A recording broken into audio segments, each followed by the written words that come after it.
Unified School District Report, October 22nd. I'm going to do a roll call. Trustee Durkee. Here. Trustee Hansen. Here. Trustee Mayo. Here. Trustee Lawrence. Here. Our trustee for the evening is Claire McGinnis. Here. And she's from Northgate High School, correct? Yes. And you are welcome to join in any conversations, ask any questions, just don't get to vote yet. And I know it'll probably be hard to pull yourself away, but when you need to leave, you can leave, okay? After you give your report. And with that, I'm going to ask you all to please stand with me and join with me quickly. I pledge allegiance to the flag of the United States of America and to the republic for which it stands, one nation, under God, indivisible, with liberty and justice for all.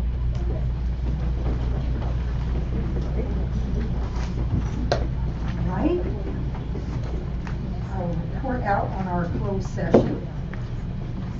7.1, anticipated litigation was conference with legal counsel pursuant to Government Code Section 54956.9. Two cases. On one of those, we gave staff the authority to pursue a settlement, and the other one we received information.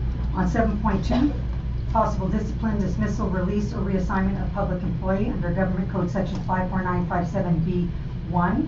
We approved procedure of dismissal process, and on another received information.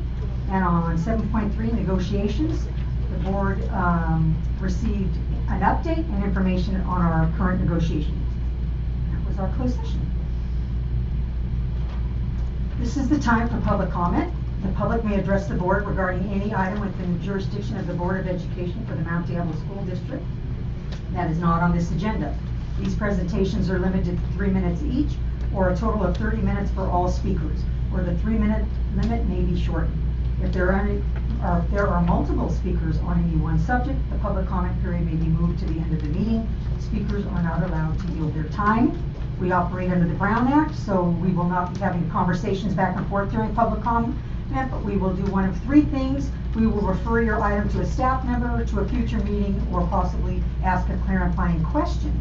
Having said that, we have a kind of special public comment tonight that we're going to start with Jonathan Fay.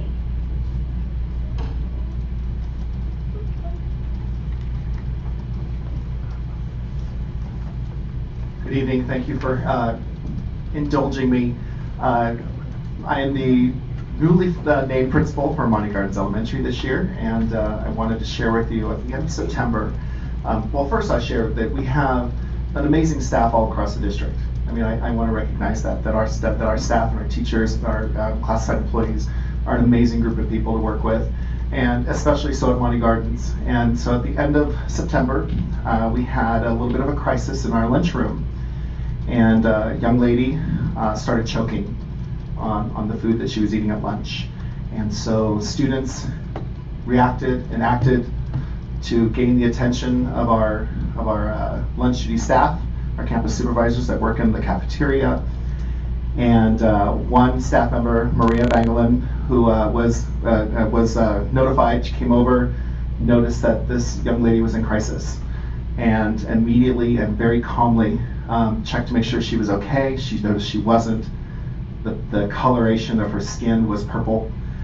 She immediately got her up and performed the abdominal thrust, was able to expel the piece of food that was choking her, and made sure she was okay, took her to the nurse's office, and then she was actually okay enough that she was able, the young lady was able to continue classes for the rest of her class for the rest of the day.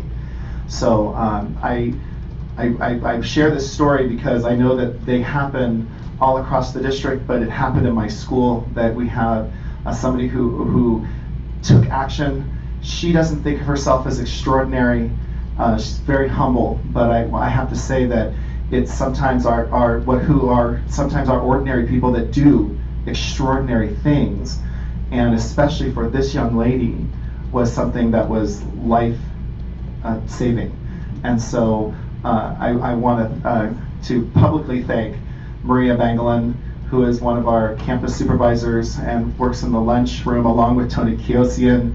And I think she's joined here by two of her daughters, as well as our our food services manager, Dolores Brockett, is also here as well to help celebrate that with her. So just an appreciation of her and her action. I want to just say well done. Can we have a round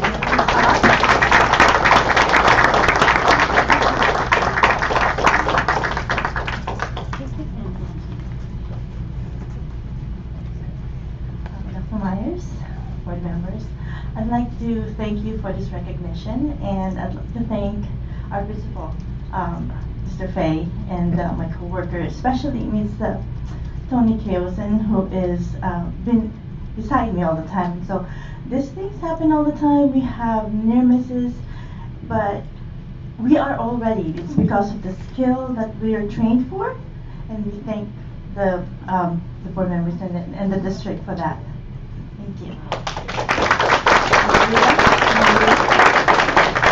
It's not much, but we do have a certificate that says the board is honored to bestow on you this 2018 Award of Excellence for Heroism to the employee Maria Agalan at Monte Gardens. So we have. Thank you very much.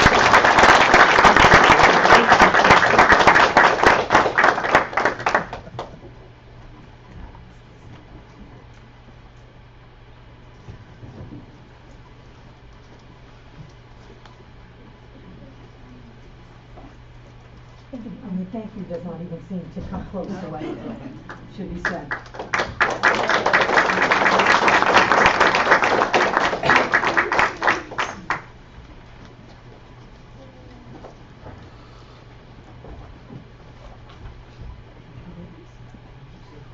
Okay, next public comment. Olina Wong.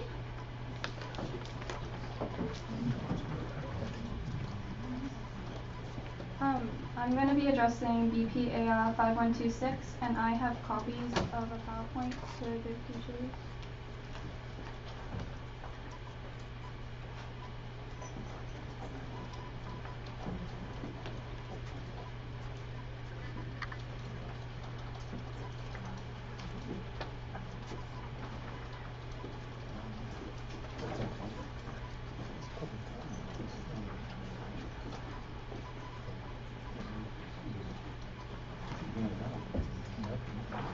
So I'm addressing BPAR 5126, which is the awards for achievement for the district, and they include the Golden State Seal Merit Diploma and the Biliteracy Seal Award.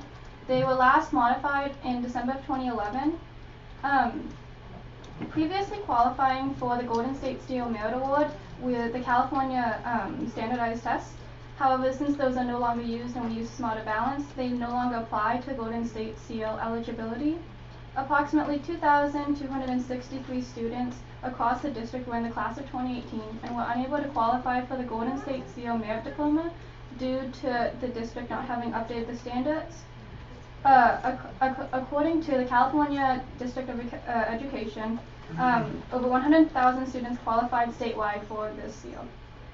In February of 2018, a procedure letter was issued by the California Department of Education to all high school and unified school districts regarding changes, and this was signed by Michelle Center of the California Department of Education. Per this letter,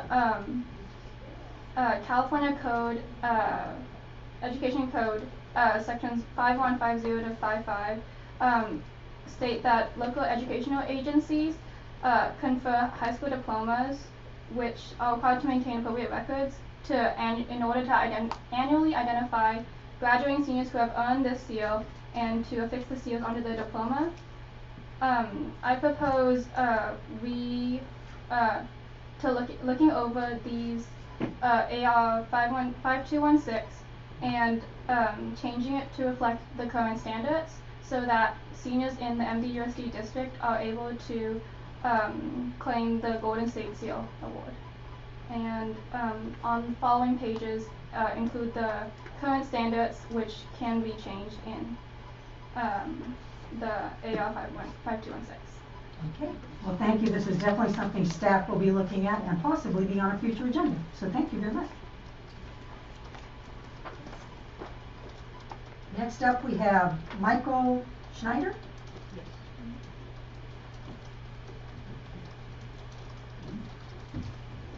Hi, I'm Michael Schneider. I'm working with the City of Concord in getting crossing guards reestablished for the City of Concord. Give you an update. As of October 9th, the City of Concord did adopt International Walk to School, similar to this council the night before, bringing to the public an awareness of the importance of walking to school and safety for our children. At that same meeting, Councilwoman Carolyn Obringer went ahead and made a motion to have this forwarded, and it is being now going to be put before a committee starting on November 19th, 2018, to discuss how to create that framework for crossing guards and better signage, and for the overall safety program that would be adopted for the public. About 14 schools participated in the Walk to School, with a few council members also visiting the schools on October 10th. We do have a reevaluation to happen on traffic flows and safety for Ignacio Valley Elementary scheduled once the transportation consultant returns from vacation later in November. And due to my Facebook page, quite a bit of post and outreach through my email that Holbrook School, specifically also the Pine Hollow Road out by Highlands, and a couple of intersections, San Simeon and Treat, which I believe services Woodside, and Oak Grove Road to be going ahead and also being considered for reassessment of traffic assessments, safety signage, so that our kids have a more safer route to and from school. So that's all for the next 30 days. Thank you very much. Thank you for the update. Okay, we have one more public speaker, and because of comments that have been made to me after other meetings, I'm going to give a warning that this person will probably be talking about things that are very sexually explicit. And just as we have with our programs given people the opportunity to opt out, I'm going to give anybody that for the next 3 minutes would like to leave the room because they're uncomfortable with the language to do so at this time. And the next speaker would be Denise Persha.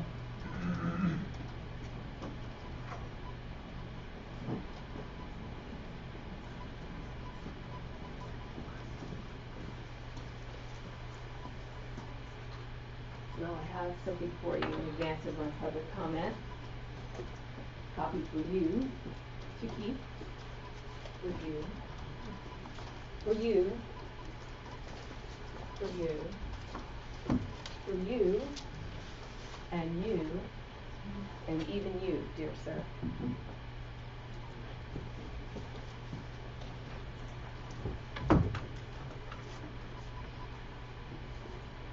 Before I get started, I want to remind you the definition of age appropriate defined in the laws.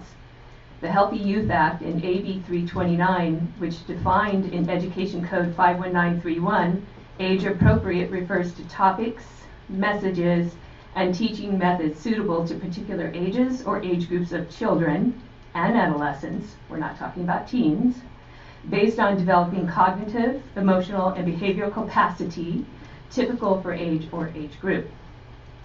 Last MDUSD board meeting, you all voted on the yearly resolution known as Banned Book Week, slated for the last week in September.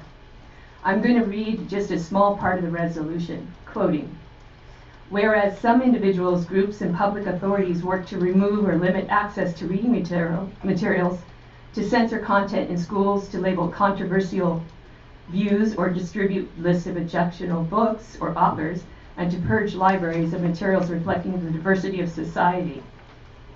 America still favors a free enterprise in ideas and expression and can be trusted to exercise critical judgment, propaganda, and misinformation, and to make their own decisions about what they believe and what they read. I ask you to think about this book that I just gave you and to take a look through it. I want you to really spend some time looking at the pictures and the content, like masturbation, an entire chapter on abortion, slated for 10-year-olds and up, mentions anal and oral sex. It's a book most frequently banned every year. It's on usually the top 10. It is marked for age 10 and up. I'm not asking you to ban any book. I'm asking you to use age-appropriate definition to determine whether this book should be on a handout given to our children who are 10 years old. And that handout, a copy of it, is for you also in the book. This book was banned from a California prison, a men's prison, by the way, an adult prison, because it was considered pornographic. You know, cartoon characters engaged in various sexual acts are not meant for 10-year-olds if they are not meant for a prison population who is adults. You said you wanted a challenge, Trustee Lawrence, and I would suggest this challenge to you and to this board and to you, Superintendent Meyer, a challenge that would say, why is this book on a handout given to our children during family life? And what purpose would it serve? Again, the Healthy Youth Act and AB 329 define age appropriate as suitable for typical age groups or age groups of children and adolescents based on developing cognitive, emotional, and behavioral capacity. These words are known by educators. They should be known by this board. The meaning of those have meaning, and they in fact inform instruction. I'm sorry, your time is up. All right, well, I'll be back again. Thank you.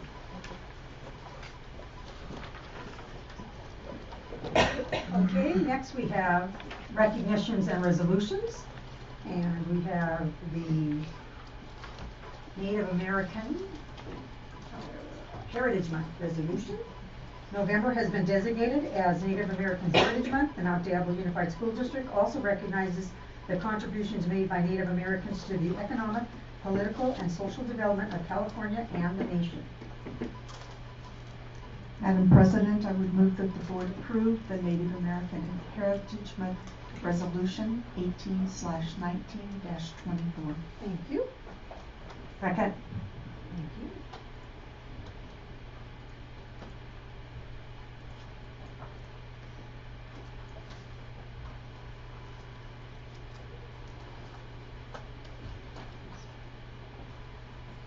And that passes 5-0.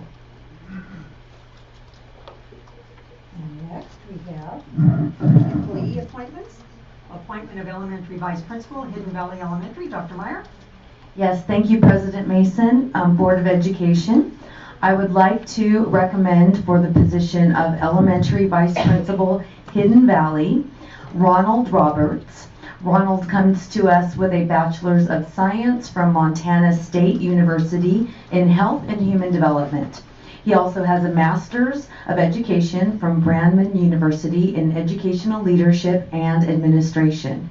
He holds an Administrative Services credential, a single subject credential in mathematics, and also a single subject credential in physical education.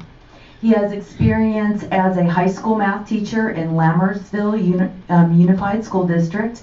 He also has been an elementary PE teacher, a K-8 middle school math teacher, and a teacher on special assignment in Antioch.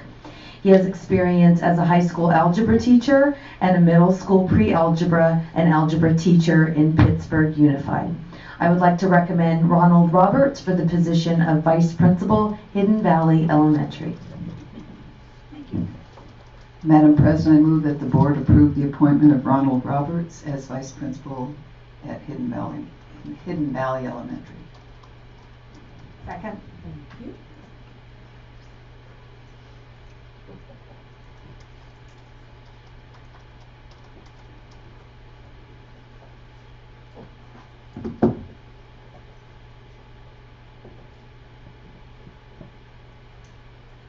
And that passes 5-0.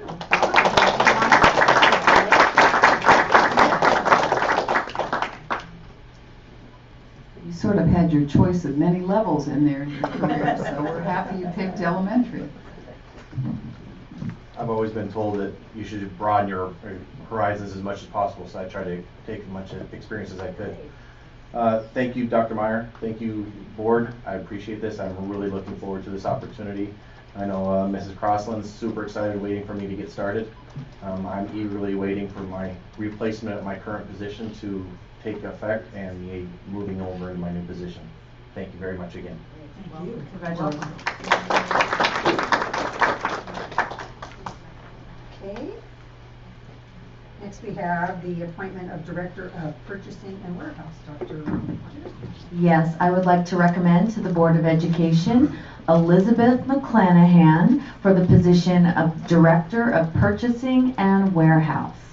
Elizabeth comes to us with a Bachelor's of Science from CSU East Bay, Hayward, in Business Administration and Accounting. She also has an AA in Business from DVC in Pleasant Hill, and she also has experience with at Cal State East Bay Extension as a paralegal.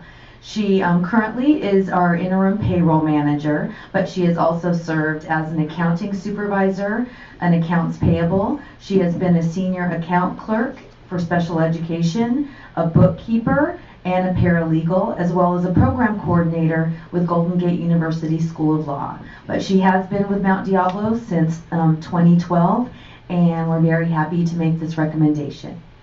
Thank you. Madam President, I move that the board approve the appointment of Elizabeth McClanahan. I'll say it again, Elizabeth McClanahan, because I don't want to insult her. She's sitting and looking at me. Second, for the position of Director of Purchasing and Warehouse. Second. Thank you.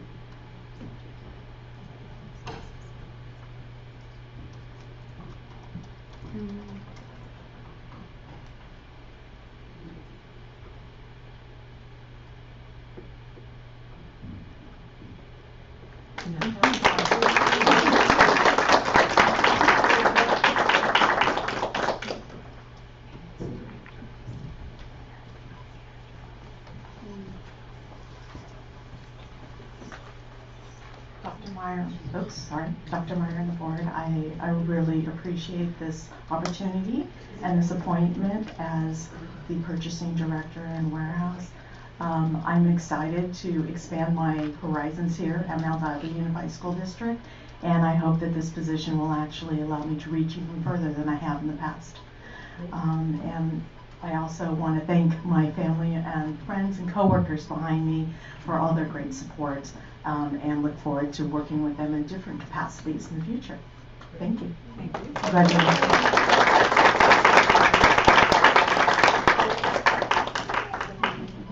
And lastly, we have the appointment of Construction Manager 2, Dr. Meyer. Yes, Board of Education, I would like to recommend for the position of Construction Manager 2, Charles Bygarden Jr., Charlie Bygarden. He is recommended for the assignment of Measure C in maintenance and operations. He currently is on vacation because our maintenance folks work all summer and tend to take their vacation in October and November, but he has experience as construction from Diablo Valley College, that was his major, as well as a journeyman certificate at the Labor Technical College. He has been in Mount Diablo as a supervisor, formerly senior trades. He also was a construction manager for Mount Diablo with Measure C from 2013 to 2017. He has past experience as an owner of his own construction firm in Livermore and as a journeyman carpenter. So I would like to recommend Charlie Bygarden for the position of Construction Manager 2. Madam President, I move that the board approve the appointment of Charles Bygarden as, let me not mess this one up, Construction Manager 2.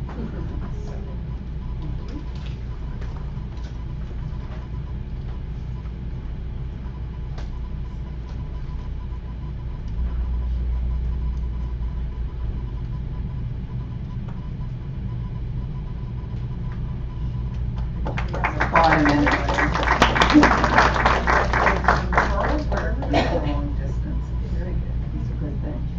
Okay, now that takes us to our favorite parts, to rep reports. So we're going to start with you, Claire. Good evening, President. Good evening, President Mason, board members, Superintendent Dr. Meyer, members of the Superintendent's Council, and members of the audience. My name is Claire McGinnis, and I'm the ASB president of Northgate High School. Northgate's production workshop will be performing their first play of the school year, a modern take on Macbeth, which will be shown Friday through Saturday with a free matinee on Thursday at 4 p.m. All are encouraged to attend. Women's water polo senior night is going to be tomorrow at 6 p.m. at Northgate High School. And then Northgate football senior night game is Friday at 7 p.m. at Northgate against CV. The student section will be rocking their all-out pink in support of breast cancer. The breast cancer awareness shirts will be sold all week at lunch to go towards the Breast Cancer Awareness Foundation. At the game, fans can enjoy free face paint and beads, as well as a tailgate including food trucks and clubs selling their own food. And then you can come to the football after the football game to Ice Monster, and it's to support the leadership class, and just say you're from Northgate. And then Northgate's Got Talent is Thursday, November 8th. Pre-sale tickets will be $3 and then $5 at the door. All are encouraged to come and support the student and teacher performances, and then auditions will be hosted every day this week. And then planning is well underway for Wellness Week, which will be November 5th through the 9th, with leadership working on Wellness Spirit Days and then activities during lunch. And we'll be featuring on Friday our guest speaker, Houston Kraft. I'm super excited about it. He is my favorite guest speaker. In addition, our wellness team is planning various stations and activities to help de-stress, and leadership is working on good works and acts of kindness, such as a self-sustaining kindness wall and a compliment tag. With finals quickly approaching, it is sure to be effective. And we are currently working on a Parents' Night Out on December 14th with our feeder school, Walnut Acres. This fundraiser will involve support, advice, and ideas from the Walnut Acres Student Council, and this event will provide cheap babysitting service in the Walnut Acres NUR so that parents can run errands, go on a date night, or go holiday shopping. And then campus cleanup was October 12th, so 2 weeks ago, and the whole school and community came together with rakes and wheelbarrows, all to help with sprucing and maintenance projects, which included painting, weeding, and spreading mulch all in our student drop-off section. And the campus somehow manages to look beautiful every time we do it. Thank you. Hannah, correct? Yes. Good evening, President Mason, members of the board, Superintendent Dr. Meyer, Superintendent's Council, and members of the audience. My name is Hannah Genovan, and I am the ASB President from Concord High School. Recently, our leadership class participated in the Yours Humanly Walk, which I saw a few of you there. And we are super excited to do community service events like this. This will be the first of many. And we had about 40 volunteers that we gave them, so we were just excited to help out. And we got there, I think, at like 6 a.m., so we really pushed through that day. Just a little bit about the new committees that we've just started. We finished our homecoming, all the homecoming stuff that we had, so we started new committees, and the first one is the Happiness Campaign, which is a project that our school has been doing for a while now, and we ask students to write down their holiday wish. And then from December 3rd to the 18th, we try to grant as many of them as possible within our budgets and then the restraints that our school has set for us. Obviously, you can't give them the car, but kids have asked for that, actually. And in the past, we brought students their Starbucks orders, lunch from their favorite restaurant, stuffed animals. So if they say they wanted a llama, we bring them like a stuffed llama, because, yeah. And then school supplies, candy, and then any gifts that they've wished for. We try to do as many as possible, but in the past, we've done bigger wishes, such as having our leadership class perform like a High School Musical flash mob in the quad. That was a big hit. We made it snow one year. We bought snow machines, and we made it snow in the quad. And then one of our teachers who plays the piano, he played during lunch, the entire lunch during the quad, in the quad. Yeah, and then we're trying to focus on giving back and making it event more about giving to other people than receiving. So there's also a slot on the paper that you can write a gift that you want somebody else to be granted. So like if somebody's having a rough day, I can say like, oh, I want them to get their favorite Starbucks drink or something just to cheer them up. So that's what we're focusing on. Another committee that we have is the Holiday Project Committee. It's a program where we go to local elementary after-school programs and we put on a holiday party for them. These kids may not get the same experience at home, so we just wanted to make a really fun-filled day. We have the kids decorate cookies, color, we put face paint on them, and then they meet Mr. and Mrs. Claus if they want to, and they also enjoy pizza. This year we're trying to get close to 10 schools. We've done 7 in the past, and we're spreading this out over the course from November 26th to December 14th, so we're starting a little bit earlier this year just so we can reach enough schools. Because finals week is quickly approaching, we wanted to give the 2 weeks before tutoring/study hours in this event we call Cocoa and Cramming. And from December 3rd to the 14th, we have teachers volunteer their classrooms and their time, and they get to study with peers and just enjoy some hot chocolate and treats while they get ready for finals. And this is, like I said, the 2 weeks before finals, but the students will sign in, and the teachers that are participating will give their students extra credit. So it's a little bit of a boost with helping with their tests and their grades. We also have something called the Winter Brunch, which is an event we put on in the winter and the springtime, so it's called the Spring Brunch in the springtime. And it's for our special ed peers. We invite them and their teachers to join us for our holiday-themed brunch, where they get to wear their pajamas, eat breakfast with each other, like our leadership class too, we eat with them, and we watch a movie and we get to know each other. It's one of our favorite events that we do, and we're making it a little bit more exciting. We're moving it to the small gym, which is bigger than our leadership classroom, and we're gonna get to expand. We're gonna do activities, like we're gonna do a bunch of activities there, and we're just gonna have it a little bit more area so we can do more. And if you guys want to stop by, it's November 27th from 8:30 to 10. So if you guys want to come by and meet everybody, you can. You're all welcome. And then, okay, moving on to dodgeball. So for the last week, so we have this dodgeball tournament that we do every year, and it's the 2 weeks, last week and this week, and they get to, so we have 10 teams battling it out to see who's the best in their bracket, and we actually have a game on Friday, so whoever wins overall the 10 teams get to play the Marines. We have our OTC connection at our school, our OTC connection, and one of our coordinators, one of the Marines, has volunteered himself and a few other sergeants to play our students. It should be pretty interesting. They should be afraid if you're playing. I know, there's some freshman teams too, so it's like kind of concerning. On to sports. So our football has had a bit of a rough season. They're currently 3-6, but we are hoping to improve that this Friday at Mount Diablo. And to support our Scare Away Hunger program our activity that we're doing soon, we're actually reducing the ticket prices to $3 for adults if they bring 5 cans of food, and then for free if students bring 5 cans of food. So we're hoping to boost our attendance with that, and also contribution to the Scare Away Hunger program. So the Scare Away Hunger program, in case you guys didn't know, it's a program that we do with our sports teams, and we have our leadership class participate as well, and we go around on Halloween night collecting food. So instead of trick-or-treating, students can collect canned food for the local food bank. So yeah, we're looking forward to that. That's coming up next week. And our girls tennis team, so on to sports. Our girls tennis team has improved quite a bit this season, and they played CV the first time winning 16 matches, but the second time they won 46, so that's quite a big improvement.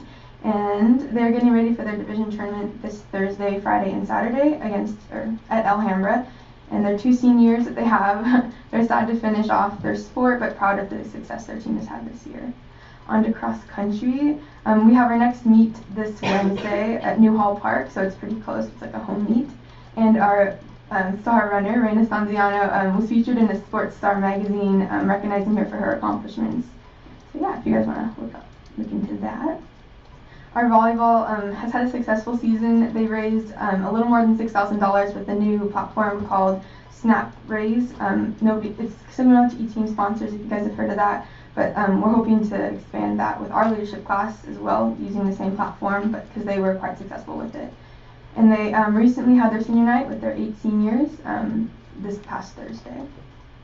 Our music program attended the Santa Cruz Band Review this weekend and took 4th place in auxiliary, 4th place in percussion, 3rd in band, and 2nd in drum major. Some other school events that we've had recently is our career education fair on October 4th. Around 60 careers or tables, booths were there to educate our students about opportunities they have to pursue possible careers. Students were given a bunch of information and resources to figure out their next step, whether it be a college, a trade, or anything else. And then we also had our Cash for College night on October 11th, and it was a process. It was in order to make the process of applying for financial aid and scholarships a little less of a headache. CHS hosted a parent-student workshop to help families get set up for the Cash for College Dream App and FAFSA accounts. So it's a little bit less of a process, so they can check it off their to-do list. Yeah, thank you so much, and go Minutemen. Thank you.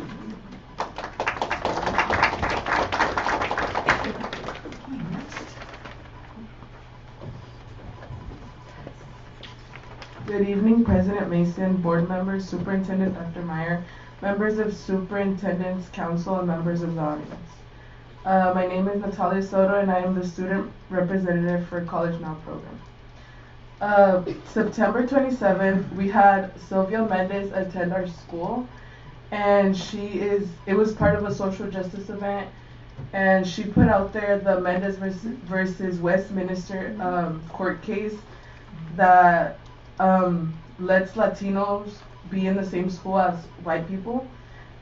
This court case was in 1947. It was the first case to hold that school segregation itself is unconstitutional and violates the 14th Amendment.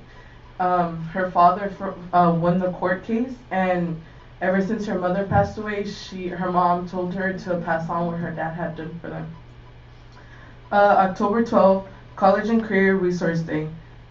We invited college and career advisors within the MDUSD district, gave students college information, and talked about financial aid. Dr. Melina Abdullah attended our school October 15th, and she is the intellectual arm of the Revolution Black Freedom Struggle and 50 Years of the Black Studies. She is also part of the Black Lives Matter in LA. October 17th, there was a family committee from 6 to 6:30, which was a meeting for planning future CN events. From 6:30 to 8, there was a parent advisory meeting that discussed graduation as well as college requirements and financial aid information for parents and students. October 19th, there was a senior presentation for the econ class, and we presented to people of the community talking about, it was a pretend project, talking about what restaurants we would put in our school and why we would put them, keeping in mind health and money, how much those restaurants were bringing in, which was pretty fun. Seniors are also getting ready to register and apply to colleges, CSUs, UCs, private colleges, universities for next month. Also, both our econ teacher and our English teacher have been pushing us to vote if we are eligible, and if not, to pre-register. Also, we have a canned food drive. Since we're 2 small classes, we decided to do juniors and seniors together, and we're collecting cans to help the Contra Costa Community Food Bank, partnered up with the Pan-African Student Union, which in the future are helping us to create senior events, since the senior events that are held at our high schools are while we're in school, so we're not able to attend. So they're making an effort to do some events for us, and we have a big pan in both of our classes. From October 15th to November 20th, we have what it's called the Diablo Valley College Report Undocumented Students, and College Now has supported this by giving this to us, and we had to fill it out and say who would we send it to and how it is that we're supporting. We have a whole month of supporting undocumented students, and our teachers are edging us and motivating us to attend these events to support undocumented students. That's it. Thank you.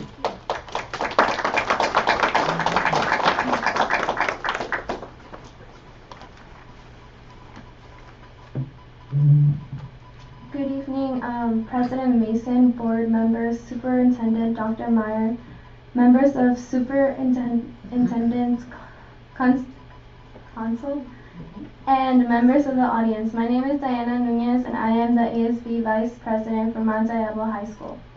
So far at Mount Diablo, it's been an eventful transition from first quarter to second quarter. Underclassmen are now in full back-to-school mode, and seniors are stressing about their looming and overwhelming college applications. In other news, first was Title I night, one of our most important nights of the year. It turned out to be very successful with a great turnout from both seniors and their parents. Our leadership class has also been kept busy hosting and organizing activities for the school, such as last week where we had our blood drive. This one was much better than our previous ones due to the fact that we actually had a handful amount of students who didn't get to donate because of the limited space and time we had. Last is Red Ribbon Week. This week we're encouraging students to remain drug and tobacco free through a Spirit Week and lunchtime activities. Next week we will also be hosting lunchtime activities for Halloween Spirit Weeks to promote school spirit, and yeah, that's it for me. Thank you.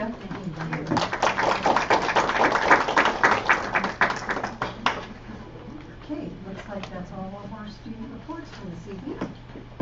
So we will go, Hannah's looking at me, can we leave now? Yes, you may leave now, we'll leave one time. And now we'll get to our board member reports. We'll start with Mr. Lawrence, is that all right? Thank you. I will start with a public service announcement, which is you may have heard that there is a lottery right now, which is in excess of, projected to be, I think, close to $2 billion. If you win, don't forget your local school district. I thought of you when I was buying my ticket, Mr. Lawrence, because of the last comment you made. I appreciate that. In general, I'm actually not a big fan of the lotteries. I think it is actually a tax on the people who can least afford it. But one of the questions I've been receiving is Measure J is going to be on the ballot is, well, aren't schools getting money from the lottery? And the myth around that is that that's been a source of lots of additional funds for the schools. Instead, what happened is that the monies that were supplementary to that have now been moved elsewhere, and so no. But along those same lines, I would remind people today is the last day to register to vote here in the state of California, and we have an election 2 weeks from now, or 2 weeks from tomorrow, and it would take you about the same amount of time to vote as it would to buy a lottery ticket, and you have better odds of winning, so I would encourage you to that. Secondly, I would say to Mrs. Kershaw, thank you for the gift. I will put it out at my house, and if my children are interested in looking at it, they are welcome to do so. 20 years ago this month, a young man named Matthew Shepard was in Wyoming, and he was kidnapped, tortured, pistol whipped, and tied to a fence and left to die. The crime he had committed was he happened to be gay in a bar, and someone found that out. And that was the result. That is what happened to him. And for me, I recognize that we have students today who are, even at a relatively young age, have questions around their own sexuality and their gender identity and their place in the world. And I believe that we as a school district have an obligation to provide information to those students. That does not in any way mean that we have to dictate a worldview to those students. But I do believe that we should give them access to information to understand and to feel supported and have resources. And so I will proudly say that I think this is the type of book that we should make available. Not every student has to have it. I certainly respect a parent's decision to say that's not something I want my child to read, but I believe that in free speech and in a free society, we need to continue to make things available to our children, even if we don't necessarily agree with each and every one of them. So that is my board report for tonight. Thank you. Thank you. Ms. Yale? Thank you. Our Concord High School student mentioned the Yours Humanly K5 run, which benefited the Mount Diablo Education Foundation on October 6th. And I would happy to share with you that there were 126 registered from Mount Diablo School District, and the proceeds to the Mount Diablo Education Foundation exceeded $1,200. So not only did Yours Humanly benefit for their outstanding programs that they implement not only internationally but within the United States, but Mount Diablo schools have also benefited from that particular event. On October 13th, Mrs. Mason joined me for the CSBA breakfast in Oakland, and Dennis Myers, the CSBA Governmental Relations representative, reported on the latest action in Sacramento and the austere landscape for education funding in the future. On October 17th, we had the CAC Celebration of Success at Concord High School. Ms. Hanson gave a warm welcome to the full house at Concord High School, as did Dr. Meyer and Dr. Aguili. Students were recognized, which is always a lot of fun, and the excitement and joy on those faces and those of their family, friends, and staff were heartwarming. And I, in particular, enjoy helping with the medals and want to thank Mrs. Lambert and Mrs. Weisenberger for their work with the CAC in organizing the program.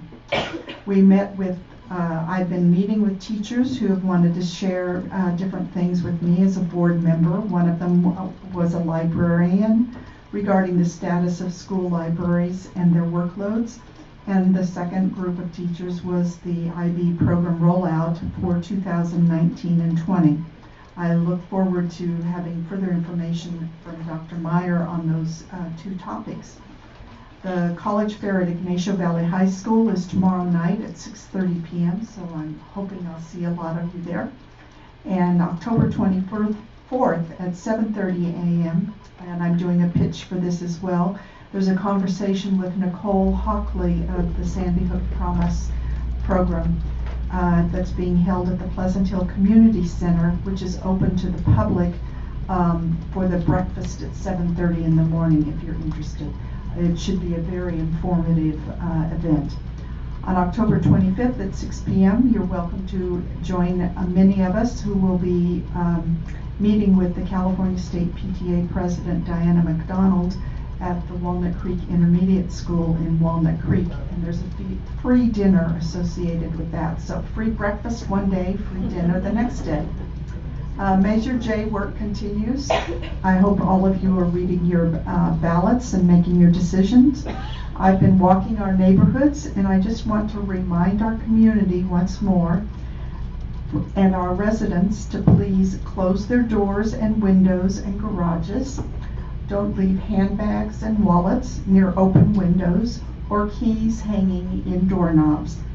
It is such, it poses such a temptation for people who would, might do ill will to someone in our neighborhoods. So please be thoughtful. I know it just takes a moment. You think you're going to dash inside and get something, and you leave your car running, and it just doesn't work. I want to thank those that are receptive to and gracious to individuals who are walking door to door, regardless of who they're campaigning for or what particular measure they're campaigning for, because they are seeking information from we walkers, and they are welcoming us. And it's important that we are all involved in the democratic process and work to engage voters. So thank you. Thank you. Trustee Hanson. Just two quick ones. One is the celebration of success, which was the other night at Concord High. Just wanted to share the importance of the special ed teachers and instructional aides, because the story I told at that event was really the night before I'd happened to speak to a grandmother and who had an autistic child who had not spoken for years, and when she entered the program and got hooked up with one of our special education teachers, she was stunned to find her granddaughter talking for the first time in a number of years. And I kind of throw that out like this is just a normal everyday thing, but the patience and the skill of some of our staff that deal with these students is incredible. I put it right up there probably with the Heimlich maneuver on someone choking. You know, she's actually saved a young girl's life, and the grandmother said something about there was the birth of a younger brother. That may have been the motivator for the daughter to start talking, because right away she started in on the brother. But I think it was really the skill of our teachers. And secondly, I forgot to mention last time, Dr. Meyer touched on it, but I wanted to just reinforce the partnership that sometimes happens with our community and our school district. And this time it was for Mount Diablo Elementary. And the community came together with the idea to improve the safety at Mount Diablo Elementary, because the fields were gopher holes the size of, craters. And our district jumped in. Richard did a great job. He stepped in and took it on, and Dr. Meyer, and we were able to actually partner sort of 50-50 with a parent and community group out in that neighborhood. And they raised $350,000 through, it took a couple of years, really. It wasn't as if they went out and overnight did it. But our district and our board came forward with the matching funds to actually make that happen. And I'm amazed to say, I think December or so, we'll have a field out there that will be safe for our students. So I just wanted to reinforce, sometimes communities and districts can work really well together, and I appreciate the open attitude our district has toward that working together. Thank you. Ms. Durkee? Thank you. So one of the areas, one of many areas of interest that I have is how Mount Diablo Unified is engaged with business and industry and employers, given the work that I did in that area. So as Dr. Meyer has met with business leaders in the community, it occurred to us that having the kind of data that would resonate with those leaders, that would be meaningful to them, is really critical for us to have. And so through a couple of efforts of great staff, and there was a meeting on the 15th with a gentleman that I've actually known for many, many years. He's very done a really great job over the years working with data that talks about transitional. So when what happens to students when they leave the K-12 system and go on to wherever, whether it's a community college, four-year universities, employment, etc. And it was hard work when I was engaged with him many, many years ago, and lots of obstacles for being able to track from one system to another, as you can imagine. Because you're first of all, you're talking about minors, when they're in K-12, they're minors, and then the transition, they become adults, and so. But he's hung in there. He has a nonprofit in the name of which I know I've already forgotten, but I just know it's Ken Sorry. I know Ken, so came and did a presentation for staff, and I joined that meeting. And I think it was very exciting to see all the possibilities. It's a matter of making sure that Mount Diablo's data is uploaded, which it has been to some point, but clearly some gaps that we need to fix. So that's already being addressed. So that was really encouraging. And this is all in preparation for another convening that Dr. Meyer again will have with the business community, so then she can talk specifically about this data and what we know, where our students are going, and if there are gaps in their skill sets or learning, whatever that need to be addressed so that they're successful at the next level. And it's not always in the hands of K-12, because the other side has to be willing to work and cooperate, to also share the data. So we know the community colleges. I remember when I was doing the community colleges were on board, but not all the four-year universities were, and sometimes people don't want their data shown, because of concerns about it. So anyway, it's just good to see we're really moving ahead with that under Dr. Meyer's wonderful leadership. On the 16th, I went to see Wren Avenue Elementary School's Arts Showcase, and when I walked in, it just kind of, to me, this was like what it was all about. They had it was all outdoors, beautifully set up and displayed.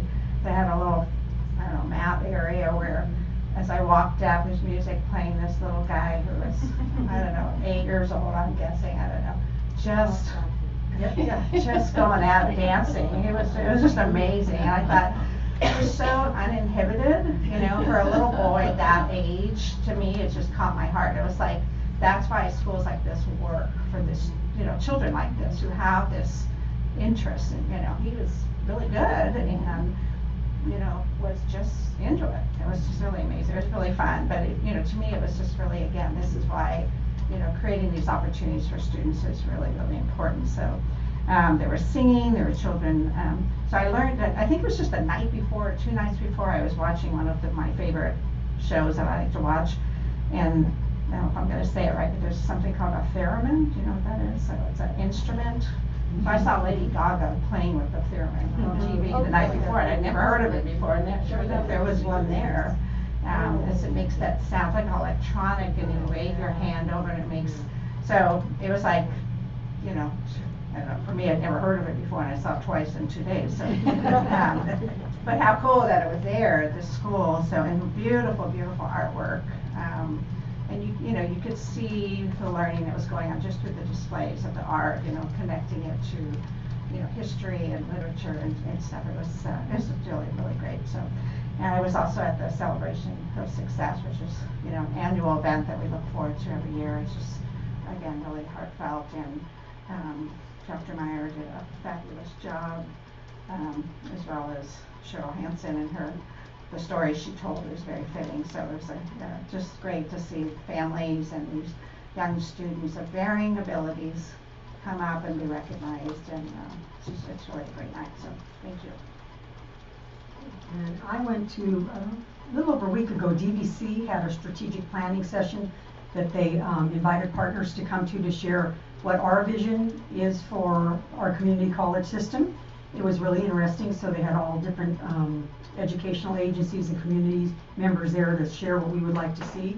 And they're going to actually have a part 2 on November 7th in Pleasant Hill at the Winslow Center. Is that? Yeah.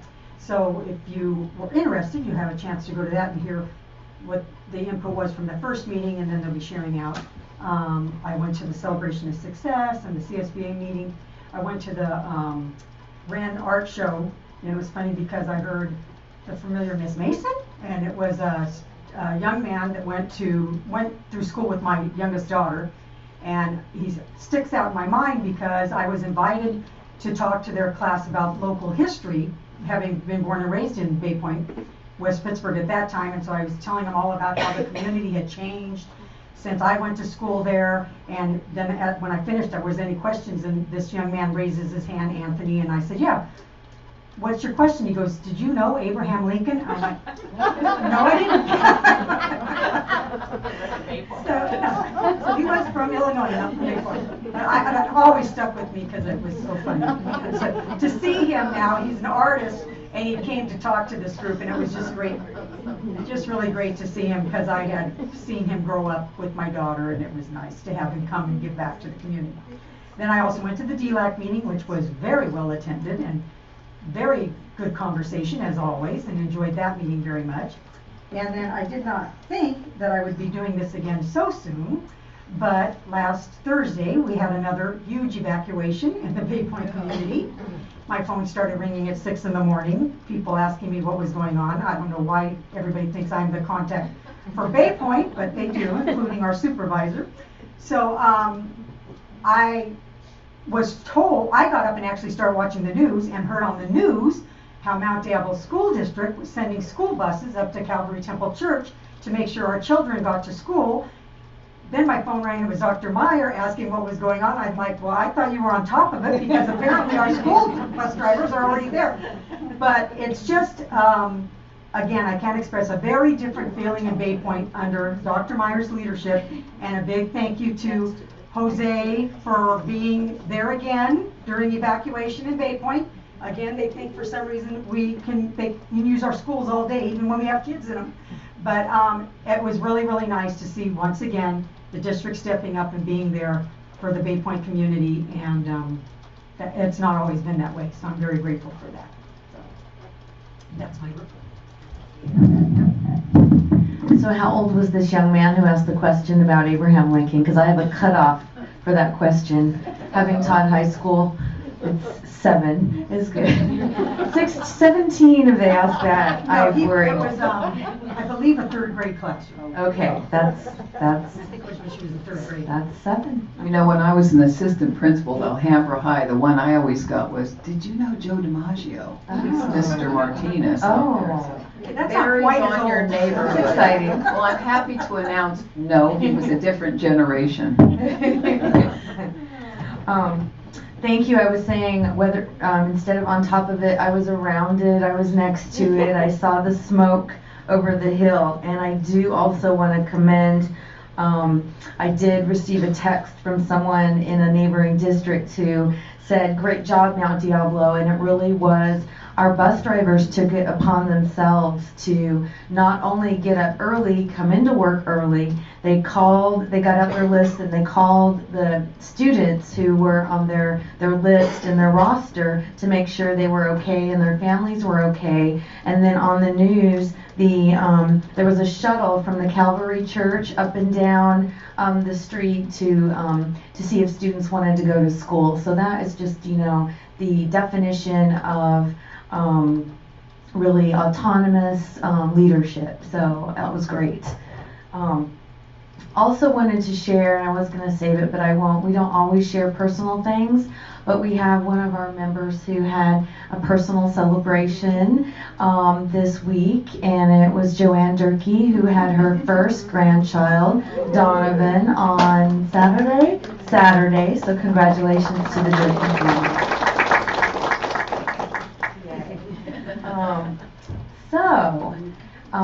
Happiness, joy, we've talked a lot about it. When we go to our schools, our students are really the leaders in making a point that looking for happiness and fulfillment and family is so important. And I think we may have all seen the article that said recently the freshman class at Yale, the class that was completely full was the class on happiness. And they had to go out the door and couldn't all get in because these are students who work so hard at doing everything they're supposed to do. And it's hard and it's stressful and it takes a lot out of them, but it's very exciting to start to see that conversation emerge more strongly. It's always been there about balance. So when I want happiness, I just look at this picture right here. And this is from the Celebration of Success. And that is just, I don't know, they're just adorable photos. We'll have more about that in a bit. Okay.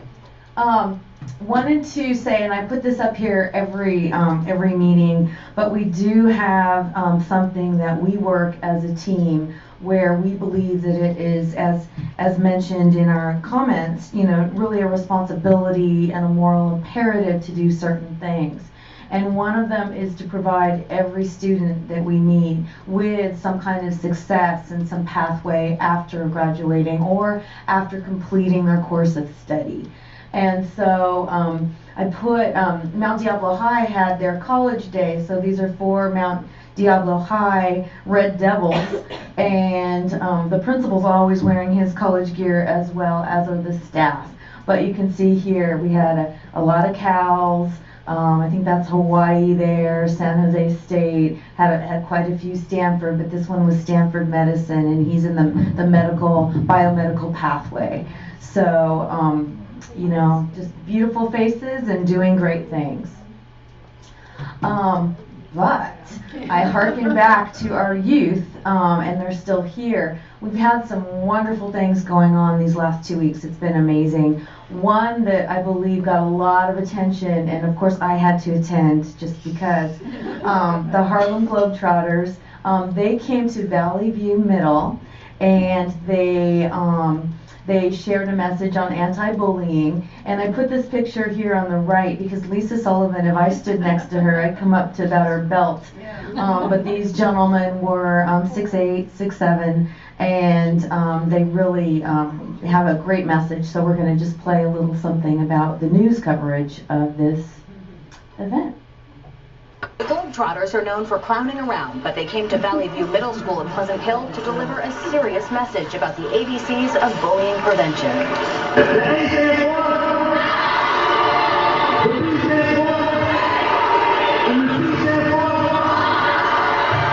These middle schoolers were all in on the message of action, bravery, and compassion. Their school was chosen thanks to the artwork of Valley View dad Lionel Jinks. Last June, the Trotters saw the shout-out President Obama gave to Lionel on Instagram for the inspirational pictures he draws on the lunch bags his kids Isaac and Zelina take to school every day. The Trotters reached out to Lionel, and he jumped at the chance to join the campaign. You just have no idea how social media can, treat your kids or what's going on. We just want to make sure that they're aware of all the things that can possibly happen to them, especially in middle school.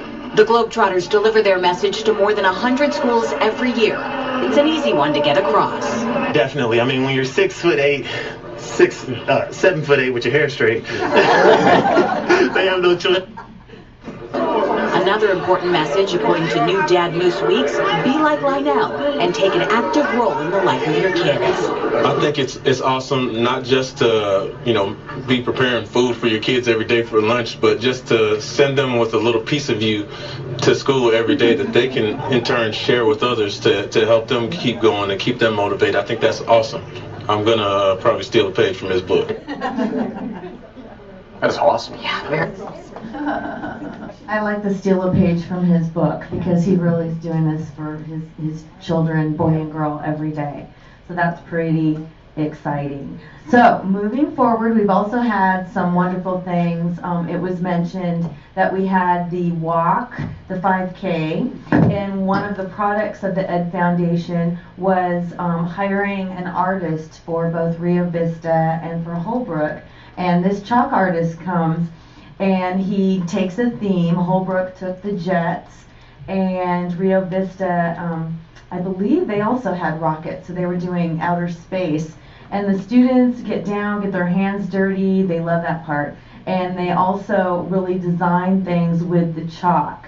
And you can see our sheriff from Bay Point got in the mix, and the adults really enjoyed it as well. And so it was a great way for young people to express themselves. So that chalk art is taking off. Also wanted to share, it was National Lunch Week last week. That's when I was over at Monty Gardens, and I heard the great story again about the campus supervisor. And their lunches are fantastic. They Dominic Machi has been really passionate about bringing healthy food and different food and local food to our community. And so the salad bars, the fruit, the students are really doing it. Really enjoying it. And they have a recycle process where they have something they'll take if they want to share, they put on this tray, something that they want to discard on this tray, and then something that's for recycling or different types of trash. So they're starting to sort their food and not dispose of all of it. But we're seeing a lot less food thrown away, which is a great data point. Also, I'm putting this in, and it's once again, we're at Willow Creek a lot, and last week we went over our data with the principals and looked at each individual school and looked at some of the district-wide feedback, and we will have a report for the board November 5th, and so we'll share some information, some highlights, and some things we're working on with you on that at that meeting. Ren. Ren was mentioned. It really was a magical evening. You had the Frida, how am I saying? Kylo. Okay, I was going to say Callahan. And right here. And so she, one class focused on different Fridas. And then we also, this is kind of the beginning, the yellow line is the dance floor, if you will, where this young man, his nickname was Hip Hop Dolphin. That was his. He may change it as he gets older, but for now, and he did a great job. Just kind of like an interpretive dance as well as kind of gymnastic floor exercise. And we also had the music teacher at the school who played guitar, electric guitar, and jazz.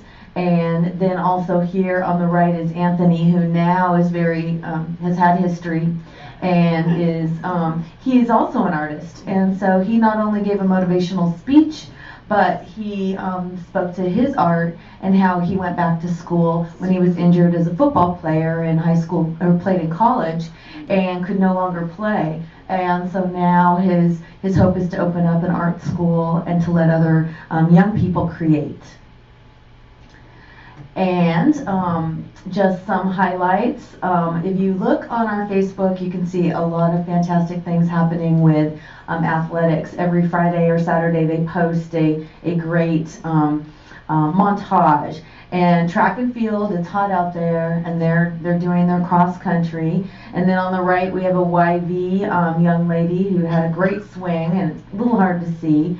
But the spotlight really was Northgate girls. Do you know Claire? Do you know her name?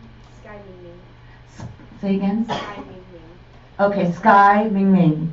And so she shot first place out of 168, 2 under par, which is good, I hear. And so you can see her face right there where she is collecting her award as well. So a lot of award winners going on in all different places.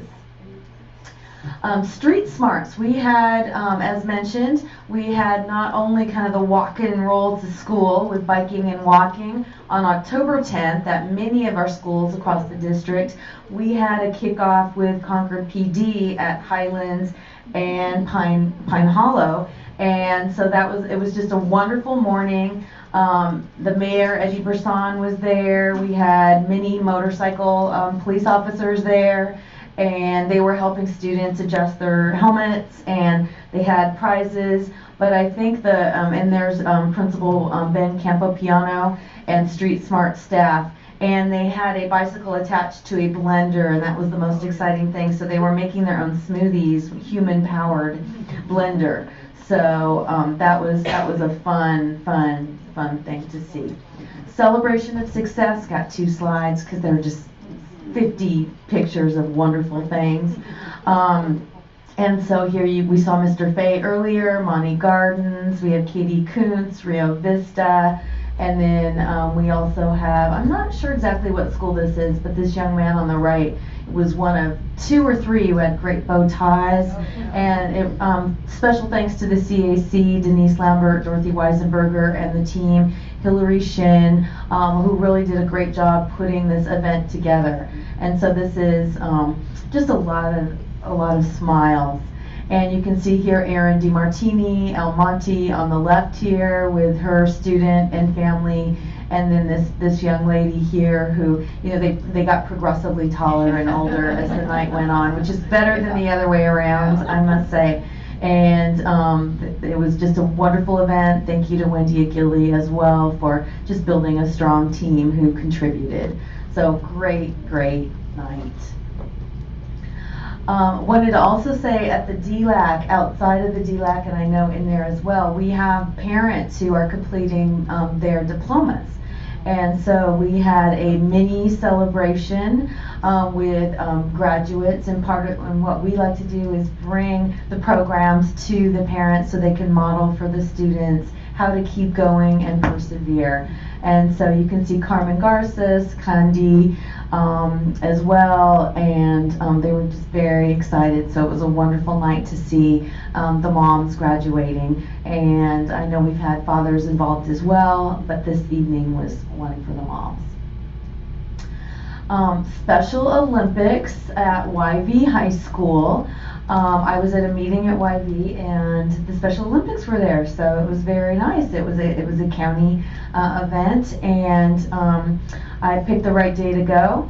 And you can see they had students from around the region. YV High in the middle, they took care of volunteering and helping with the programs. We also had many students who came from our different programs throughout the district. This young lady in the wheelchair is named Nellie, and there aren't a lot of us in the world, so I had to get a photo of her. And I did see one of the winners of Celebration of Success from Monty Garden, and she was there as well, and she was still talking about Wednesday night. She was very excited about it, and she said that was Wednesday when that was going on, and it was. And here as well, some photos of some students at the Special Olympics on the left who competed in soccer and different track events. And then on the right, another one of our YV High students who are helping officiate.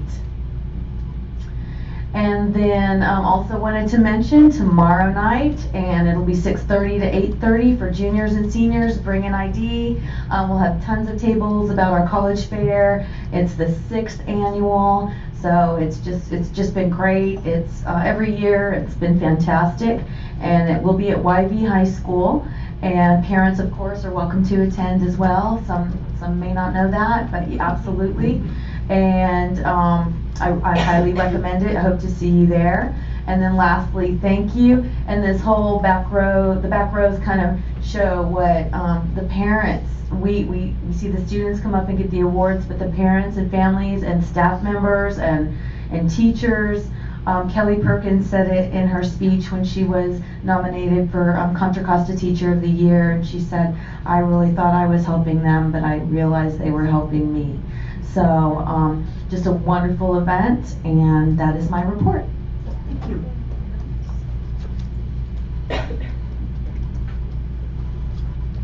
Okay, that takes us to the consent agenda. Items under consent agenda are considered routine and will be approved or adopted by a single motion. There will be no separate discussion of these items. However, any item may be removed from the consent agenda upon the request of any member of the board and acted upon separately. Do we have any request to pull anything from the consent agenda? Yes. Yes, okay. Which is item 14.12, please.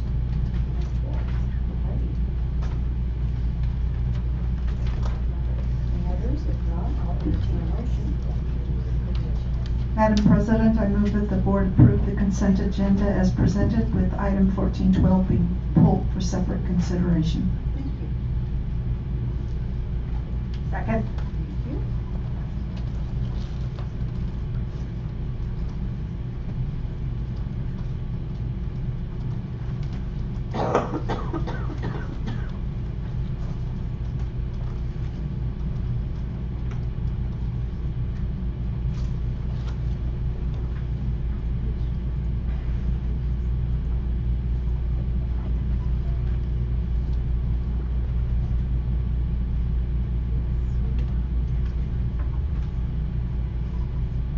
And that passes 500. And we'll now go to what becomes 16.1.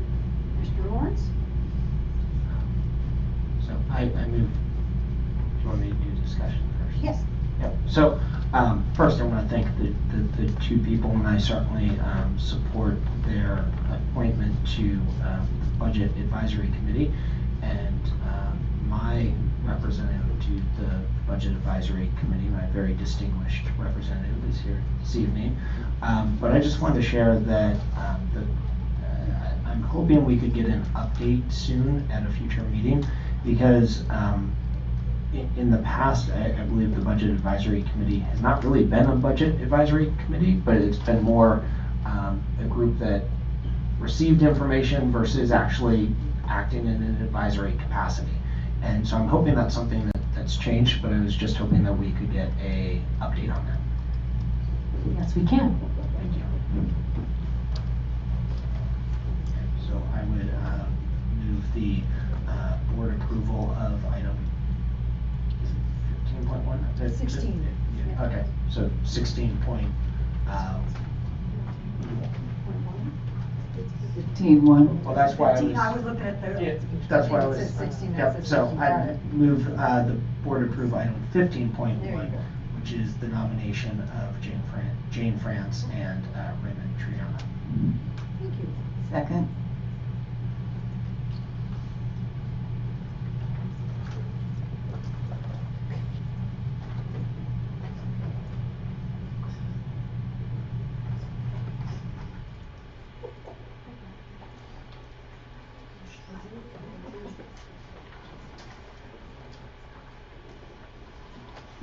And that passes 500. Do we have any speakers under communications? Ms. Hanson? No, we don't. Okay. Which takes us to business in action. 18.1, Williams Quarterly Report for October 31st, 2018. And believe we saw this last meeting, did we not? Madam President, I move the board approve the ratification of the Williams Quarterly Summary Report for October 31st, 2018. Thank you. Second. Shows we're in compliance.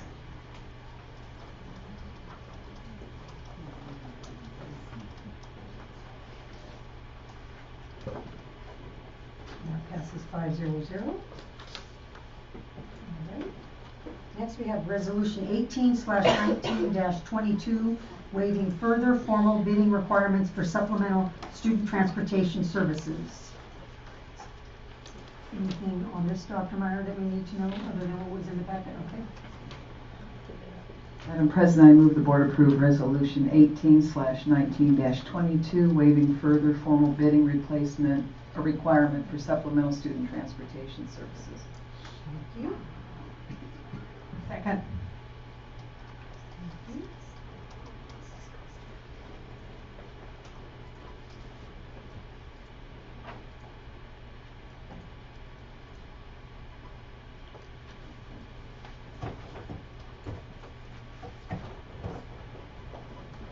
That passes 500. And for our next one, 18.3 new project, Lead the Way courses, we have a public speaker, Michael Schneider again.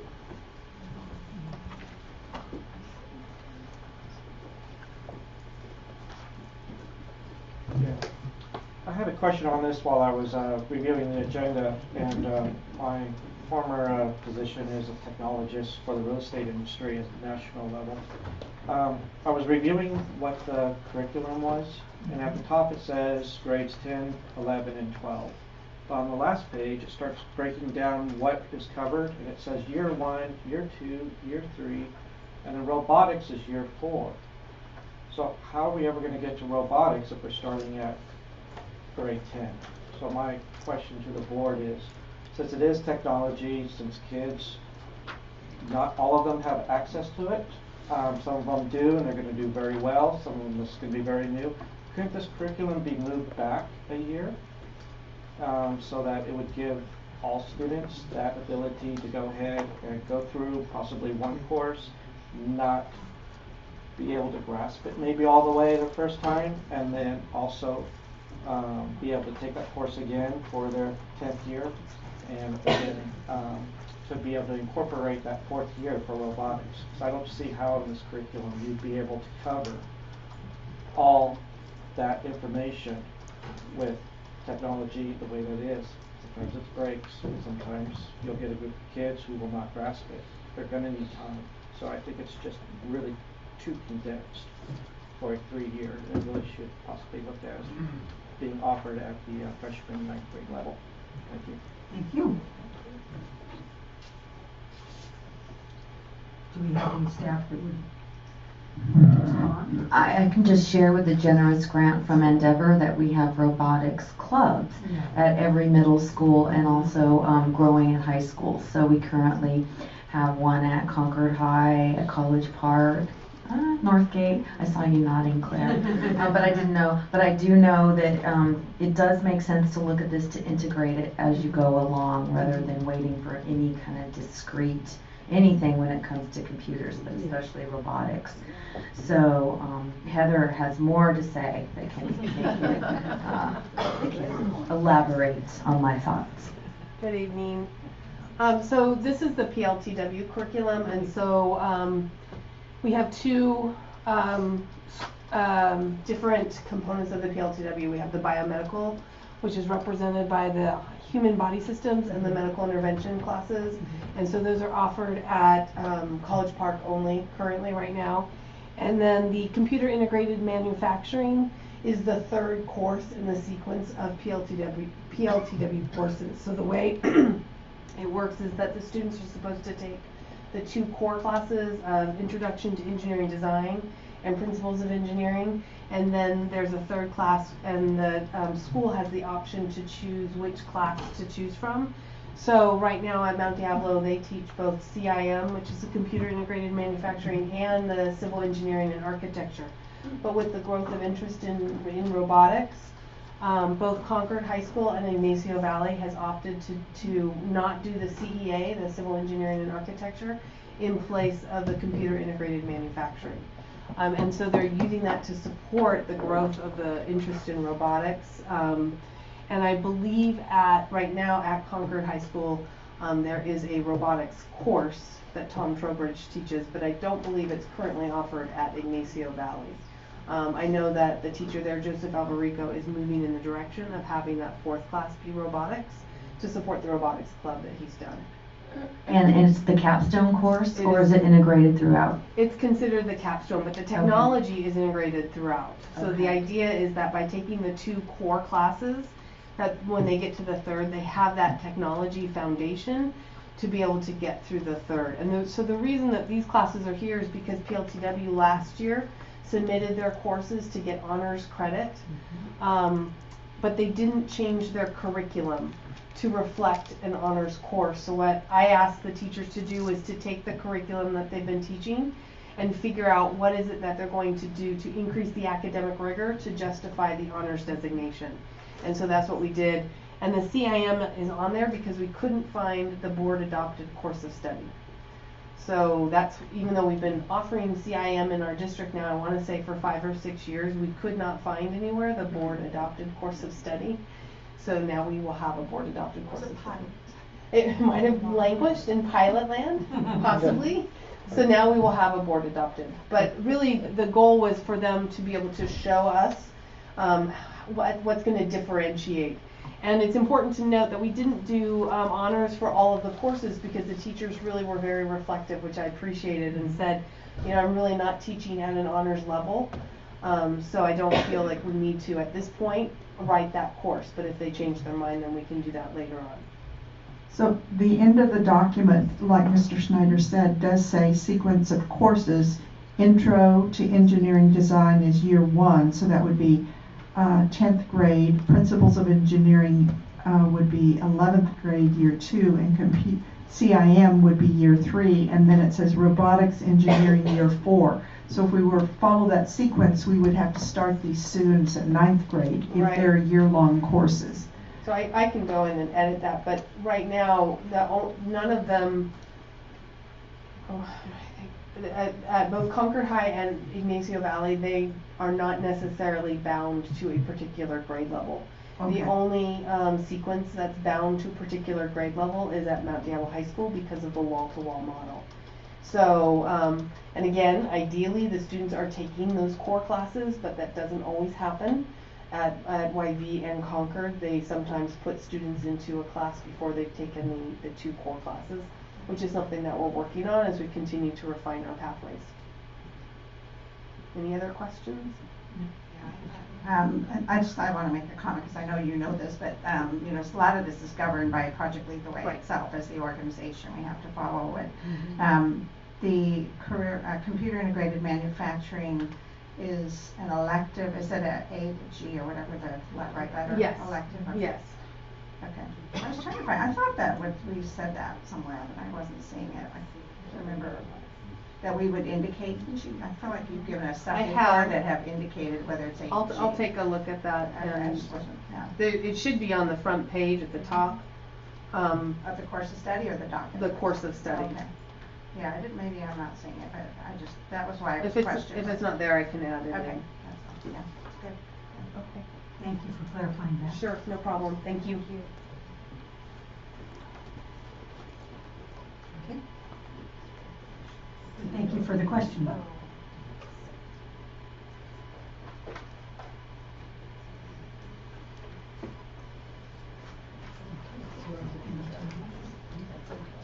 Oh, it's just info, okay. We are informed. Alignment of board policies and administrative rules 6143, 6162.52, 617.1 with the elimination of the Casey text, which has been going for a while. I know, okay. Okay. Any questions or discussion about that? Yeah. Goodbye. And that is for information. Okay, Trustee Mayo? Madam President, I request that the board conduct a voice vote on this particular item. My husband completed a construction project with this firm over a year ago now, and there's a potential conflict of interest for me if I take a position on this item. Thank you very much. I will now entertain a motion from one of the other board members. Madam President, I move that the board approve Lakeshore Learning transactions for September 2018. Thank you. Second. I have a motion and a second. Trustee Lawrence? Yes. Trustee Hansen? Yes. Trustee Durkee? Yes. Trustee Mason votes yes. That passes 4-0-1 with Ms. Mayo abstaining.